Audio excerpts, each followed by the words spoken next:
पंडित ब्राह्मण। वो जिस गांव में रहता था, उस गांव में जितने भी ब्राह्मण थे, जितने भी पंडित थे, सबको लोग अपने घर बुलाते थे पूजा करने के लिए। पर इस ब्राह्मण को कोई नहीं बुलाता था। इसके घर में खाने के लिए अन्न नहीं है। घर वाली ताने मारती है, बच्चे रोते हैं, पर इसके पास कुछ है ही नहीं। परेशान है कि मुझे कोई पूजा करने के लिए, दान दक्षिणा देने के लिए कोई बुलाता ही नहीं। गुरु को वीडियो लाइक कर देना, सब्सक्राइब कर देना। ये सत्संग बहुत ध्यान से सुनना, बहुत ही ज्ञानी सत्संग है। अब पूजा होंगी तो दान दक्षिणा भी होंगी। दूसरों को लोग बुला लेते हैं पर मुझे नहीं बुलाते। गुरुमुखों, ज्ञान जहां से भी मिले ले लो। अभी यहाँ पर क्या ज्ञान है। अब जैसे कई लोग कहते हैं कि कई लोग देखते हैं कि दुकानें सबकी एक जैसी हैं, एक ही मार्केट में है। किसी की बहुत चलती हैं, किसी की बिल्कुल नहीं चलती।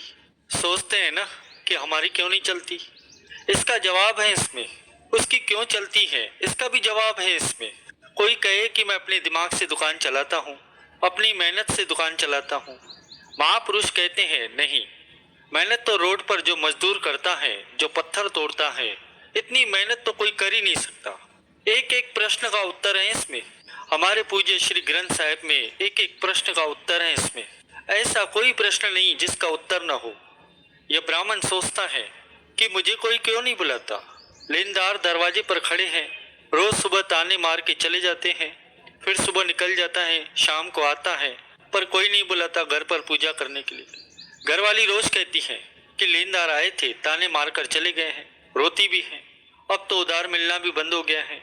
एक दिन घरवाली ने कह ही दिया कि कल शाम को अगर धन लेकर नहीं आए तो घर आने की जरूरत नहीं है, जाकर नदी में छलांग लगा देना। दुखी मन से ब्राह्मण घर से निकला और शाम हो गई पर कोई भिक्षा नहीं मिली। नदी के तट पर बैठ गया।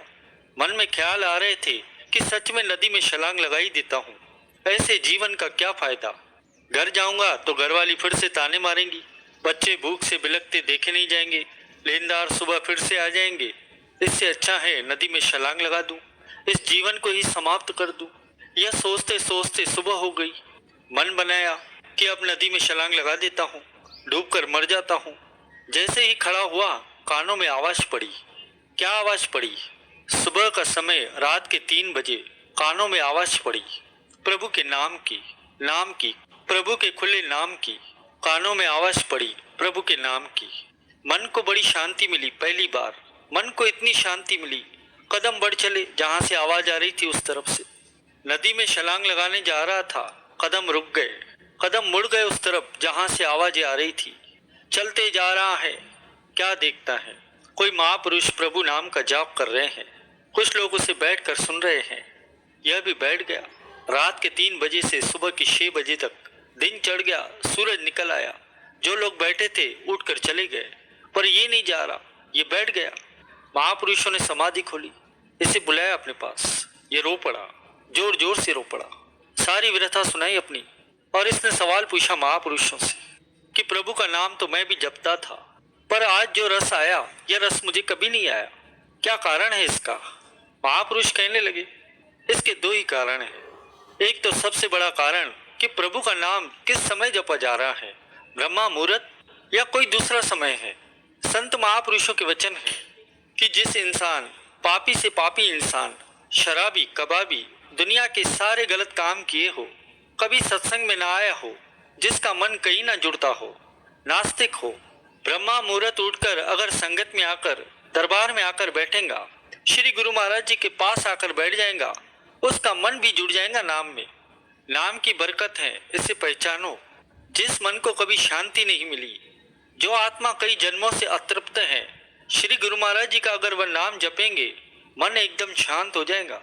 तो उसने कहा कि मुझे रास्ता भी बता दो, मेरे दुखों से छुटकारा कैसे हो। महापुरुषों ने बड़ा प्यारा जवाब दिया। कहने लगे कि यह वह राम का नाम है, पत्थरों पर लिख दिया तो पत्थर तर गए, इंसान जपेगा तो क्यों नहीं तरेगा। राम जी को भी सवाल किया गया था कि राम जी, आप तो भगवान हो, आप समुद्र को कह देते सूख जाए तो वह भी सूख जाता, सारी सेना चली जाती चलकर, यह पुल बनाने की क्या जरूरत थी। राम जी ने बड़ा प्यारा जवाब दिया। प्रेमियों, इस बात की गहराई को समझो। राम जी ने जवाब दिया कि अगर मैं समुद्र से कहता कि समुद्र सूख जा, समुद्र सूख जाता, सेना चली भी जाती, पर लोग जुड़ जाते शरीर से, और ये शरीर नश्वर है। लोग कहते हैं राम में शक्ति थी। मैं लोगों को समझाना चाहता था कि राम में नहीं, राम के नाम में शक्ति है। इसीलिए मैंने पत्थरों पर राम लिखवाया कि पत्थर तर गए तो इंसान कैसे नहीं तरेगा जो प्रभु का नाम जपेगा। महापुरुष वचन किया करते हैं कि इस सृष्टि में कितने सितारे हैं कोई नहीं गिन सकता, पर अगर कोई गिन ले तो गिन ले। पर राम के नाम ने कितने तारे हैं, कितनों को तारा है और कितने तारेगा, यह कोई नहीं गिन सकता।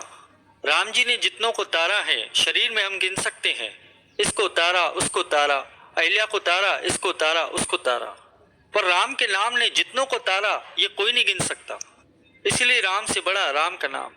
नाम की महिमा को पहचानो। क्या करता है ये नाम? महापुरुषों ने समझाया कि तू ब्रह्मा मुहूर्त उठकर प्रभु के नाम का जाप करे तो सारे कष्ट दूर हो जाएंगे। प्रभु के नाम की शक्ति को पहचान। पहले भी तू जपता था, जब पूरे भरोसे से जप कि नाम तुल कुछ अवल ना होवे। यह बात उस ब्राह्मण के हृदय में घर कर गई। मन को ताकत आ गई, घर चला गया। बीवी ने फिर से ताने मारे, परेशान कर दिया। क्या करे, बीवी मजबूर है। अब इसने झूठ बोल दिया, घरवाली को खुश करने के लिए झूठ बोल दिया कि मुझे राजा के दरबार में नौकरी मिल गई है, मैं रामायण की कथा सुनाता हूँ। राजा ने कहा कि जिस दिन भोग पड़ेगा उस दिन बहुत सारा धन, बहुत सारी दक्षिणा देगा। मन में सोचा कुछ दिन तो ये चुप बैठेंगी, तब तक गुरु कोई चमत्कार कर देगा, प्रभु का नाम। इसके मन में ये भावना आई। अब रोज सुबह निकल जाता है, जंगल में जाकर बैठ जाता है। किसी के पास जाता नहीं कि मुझसे पूजा करवाओ। और करता क्या है, जंगल में बैठकर सिर्फ और सिर्फ प्रभु के नाम का जाप करता है और शाम को वापस आ जाता है। घरवाली पूछती है राजा कब देगा दक्षिणा? वो कहता है थोड़ी देर ठहर। घरवाली ने साहूकारों से जाकर कह दिया कि मेरे पति को राजा के दरबार में नौकरी मिल गई है। ये बात सुनते ही सबने उधार देना फिर से शुरू कर दिया। कई दिन बीत गए, ये रात को भी निकल जाता है, स्नान करता है नदी में, पूरी रात जाप करता है और प्रभु नाम का रस लेता है। कई दिन बीत गए, शाहूकारों ने फिर से आना शुरू कर दिया कि कब दोगे हमारा धन, कब उधार चुकाओगे। फिर से ताने मारने शुरू कर दिए। घरवाली परेशान हो गई। कई दिनों से कहते जा रहे हैं, काफी दिन बीत गए। आज इसने फिर से वही बात कह दी कि अगर कल शाम तक धन लेकर नहीं आते तो घर में वापस मत आना। अब ये बात इसके मन में चुप गई। आज जो निकला रात को अपने घर से, लीन हो गया प्रभु के नाम में। आज ऐसा मन जुड़ गया, दुखी मन, कि प्रभु तू कब आएगा। जुड़ गया मन, और ऐसा जुड़ा सुबह हो गई, दोपहर हो गई, इसकी समाधि नहीं खुल रही। ये मांगा करो श्री गुरु महाराज जी से कि काश हमारी जिंदगी में वह दिन कब आएगा कि सिमरन में बैठे हो और समय का पता ही नहीं चले। ये मांगा करो, अरदास किया करो, अनमोल दात है ये। हम दरबार में जाकर श्री गुरु महाराज जी से क्या मांगते हैं? संसारी चीजें, सुख मांगते हैं। इस जीवन में सुख दुख पहलू हैं, ये चलते ही रहेंगे। आज इस पंडित ब्राह्मण का मन जुड़ गया। सुबह हो गई, दोपहर हो गई, चिंतन में लग गया। चिंता नहीं की, चिंतन किया तो क्या हुआ? जिसके चिंतन में जुड़ गया उसे चिंता हो गई, उस प्रभु को चिंता हो गई, उस प्रभु का आज इस पर तरस आ गया। ये सारी घटना ग्रंथों में दर्ज है प्रेमियों। भगवान ने, उस निराकार ने उस प्रदेश के राजा का वेश धारण किया, सेना प्रकट की, हाथी पर सवार हुआ और चल पड़े इसके गांव में। और दरवाजा खटखटाकर पूछ रहे हैं इस ब्राह्मण का घर, इस ब्राह्मण का नाम क्या है इतिहास में? बेनी भगत। एक एक झोपड़ी का दरवाजा खटखटाकर पूछ रहे हैं कि बेनी कहाँ रहता है। सारा गांव हैरान है कि खुद राजा चलकर आया है और इसका पता पूछ रहा है। असल में तो भगवान अपने भक्तों को बढ़िया ही दे रहे हैं। वह भगवान और उससे उसके घर का एड्रेस पता न हो। जब सारे लोग लेकर पहुंचे बेनी के घर में, उसकी घरवाली बाहर आई, हैरान हो गई। राजा ने कहा भाई तुम्हारा पति हमें रोज कथा सुनाता है, आज उसकी दक्षिणा देनी है। घर हीरे जवाहरात और मोतियों से ऐसे भर दिए कि सारे जन्म खाते रहे, खत्म नहीं हो सकता। घरवाली खुशी से फूली नहीं समाई। राजा दक्षिणा देकर चला गया। शाम हुई, बेनी भगत की समाधि खुली। मन में सोचा घरवाली फिर से ताने मारेंगी। पहुंचा, देखता है जहाँ पर झोपड़ी थी वहाँ पर एक सुंदर मकान है। क्यों ना हो, भगवान कृष्ण ने सुदामा का घर एक दिन में बना दिया था। वह चाहे तो 1 सेकंड में बना दे, निरंकार है वह। हैरान हो गया। घरवाली जब सुंदर वस्त्र पहनकर बाहर दौड़ी आई तब पहचाना। घरवाली ने सारी बात बताई कि राजा आया था जिसकी तुम कथा करते थे, उसकी दक्षिणा देने। तो बेनी भगत को समझते देर नहीं लगी कि राजा कौन था। गिर पड़ा धरती पर, रो पड़ा, शुक्राने में हाथ जुड़ गए, कहने लगा, हे भगवान, हे भगवान। प्रेमियों, ध्यान देना इस बात पर। एक आदमी जो नदी में छलांग लगाने जा रहा था, कितना कमजोर होगा। नदी में छलांग कौन लगाता है? जो मन से कमजोर हो, कंगाल हो। इतना कमजोर आदमी आज हम सब उसे नमस्कार करते हैं, क्योंकि कबीर जी जहाँ बैठे हैं, नामदेव जी जहाँ बैठे हैं, संत रविदास जी जहाँ बैठे हैं, वहां पर बेनी भगत भी बैठे हैं। इनकी बानी दर्ज है ग्रंथों में। क्यों? ये जीवन पलटी कैसे खाया? सिर्फ और सिर्फ नाम की शक्ति। बेनी ब्राह्मण जिसे कोई नहीं पूछता था, लोग आज उसकी पूजा करते हैं, क्योंकि जपा नाम, सिर्फ और सिर्फ श्री गुरु महाराज जी का नाम, उस मालिक परमात्मा का नाम की महिमा को समझो, सालों के काम तुरंत हो जाते हैं। संत महापुरुष ये नहीं कहते कि घर गृहस्थी को छोड़ो और जंगल में बैठकर नाम जपो। नहीं, अपने कृत करो, गृहस्थी पालो, पर एक चीज कही है, सब कुछ करो पर नाम जपना न भूलो। उस मालिक का नाम जपना न विसरो। केवल सुबह सुबह उठकर जप लो नाम, दिन भर जो मर्जी करो। कहते हैं वो भवसागर से पार हो जाएगा। इस नाम की महिमा को पहचानो। महापुरुष वचन किया करते हैं, जब सत्संग हो रहा हो तो काम को पीछे कर देना। यही है ज्ञान, क्योंकि यही तो है जो साथ में जाएगा। और जो सत्संग छोड़कर काम करते हैं, सत्संग के समय महापुरुषों के वचन है, 10 काम छोड़कर भोजन खा लो, 100 काम छोड़कर नहा लो, 1000 काम छोड़कर दान करो, और दुनिया के जितने भी काम है सारे काम छोड़कर सत्संग कर लो। जब सत्संग हो सारे काम भूल जाओ। ब्रह्मा मुहूर्त हो, बिस्तर से उठ जाओ कि यह समय श्री गुरु महाराज जी का है, यह समा उनसे मिलने का है, यह समा हीरे मोती लूटने का है, सोने का नहीं है। किस्मत से ज्यादा समय से पहले किसी को कुछ नहीं मिलता। ये शास्त्र कहते हैं, ये ज्ञानी कहते हैं, ये पंडित कहते हैं, पर महापुरुष ऐसा नहीं कहते। महापुरुष फरमाते हैं, अगर तकदीर से ज्यादा समय से पहले कुछ नहीं मिलता तो फिर गुरु की शरण में आने का क्या फायदा हुआ। किस्मत से ज्यादा अगर मिलना नहीं है जो किस्मत में लिखा है, तो फिर नाम जपने का फायदा क्या हुआ, लाभ क्या हुआ। अगर जो किस्मत में लिखा है वही मिलना है, तो इस बात को समझने के लिए हमें समझना पड़ेगा कि किस्मत क्या है। किस्मत, कई लोग कहते हैं कि फलाना आदमी किस्मत का खा रहा है, मेहनत का नहीं खा रहा। ये बात बिल्कुल गलत है, क्योंकि किस्मत उसकी पहले की हुई मेहनत है। हमारे अपने किए हुए कर्म ही हमारी किस्मत बनकर आती है। जैसे हमने कर्म बीजे थे वैसी किस्मत बनाई। जैसे किसी ने बहुत ज्यादा पाप किए हैं, उसकी किस्मत में लिख दिया गया कि इसको बीमारी लग जाएंगी। किसी ने लोगों को धोखा दिया, चोरी की, दिल दुखाया, उसकी किस्मत में लिख दिया गया कि सारी जिंदगी गरीबी में बिताएगा, रोटी के लिए तरसता रहेगा। किस्मत क्या है? हमारे अपने किए हुए कर्म ही है। अब किसी के जीवन में ये लिख दिया गया हो कि सारा जीवन इसने गरीबी में बिताना है, ऐसे बुरे कर्म किए हैं जिसकी वजह से लिख दिया गया हो कि ये सारा जीवन ही बे औलाद रहेगा, औलाद के लिए तरसता रहेगा, ऐसे कर्म किए हो, लिख दिया गया हो उसके जीवन में, तो क्या कोई इलाज है इसका?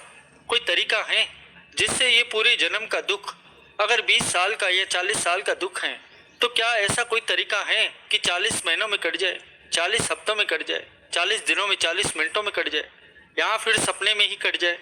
क्या कोई ऐसा तरीका है? महापुरुषों ने ऐसा तरीका बताया है।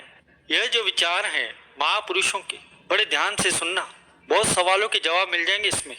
कोई बहुत गरीब है, उसकी गरीबी खत्म नहीं हो रही, मेहनत कर कर के थक गया बेचारा, फिर भी गरीबी नहीं जा रही, तो क्या उपाय है? महापुरुष फरमाते हैं कि अगर तू चाहता है कि मेरे दुख खत्म हो जाए, तो सिर्फ दुख खत्म नहीं होंगे बल्कि लाखों खुशियां भी तेरे पास आएंगी। आप सब जानते हैं, खुशियां जब आती हैं, खुशी का जब दिन आता है तो कैसे निकल जाता है पता नहीं चलता, पर जब दुख आता है समय बीतना नहीं। महापुरुष फरमाते हैं, तू दुख की बात करता है, लाखों खुशियां, रिद्धियां, सिद्धियां तेरा काम करने आएंगी, पर जो अगर सदगुरु तुझ पर मेहर करे, सिर्फ उनकी मेहर, उनकी रहमत से ही तेरे दुख कट सकते हैं, तेरे कर्म कट सकते हैं। 40 सालों के दुख, 20 सालों के दुख 40 महीनों में, 40 हफ्तों में, बल्कि 40 मिनटों में या सपने में ही कट सकते हैं, पर सिर्फ और सिर्फ जब सदगुरु मेहर करे। सदगुरु कब मेहर करेंगे? जब हम उनका कहना मानेंगे, जब हम उनकी आज्ञा में चलेंगे, जब हम उनके 5 नियम निभाएंगे, उनके आज्ञा अनुसार 2 घंटा भजन अभ्यास करेंगे, तो देखो कैसी खुशियां ही खुशियां हैं जीवन में। अगर हम उनके बताए हुए रास्ते पर चलते हैं तो दुख आ ही नहीं सकते। जीवन में दुख की हिम्मत ही नहीं कि वो गुरुमुखों के रास्ते में आए। इसीलिए महापुरुष हमें बार बार सचेत करते हैं, जगाते हैं जीवों को कि नाम का जाप करो। जो हमारे हृदय सम्राट श्री पंचम पातशाही गुरु महाराज जी ने 5 नियम बनाए हैं, उनका पालन करो। चिंता न करो, चिंतन करो। श्री गुरु महाराज जी खुद फरमाते भी हैं कि तू क्यों चिंता करता है, मैं हूं ना साथ तेरे। तो हमारा भी कर्तव्य है गुरुमुख के नाते हम उनकी आज्ञा में चले, उनका कहना माने, अपना जीवन खुशियों से भरे, लोक परलोक संवाले। वीडियो लाइक करना, सब्सक्राइब करना।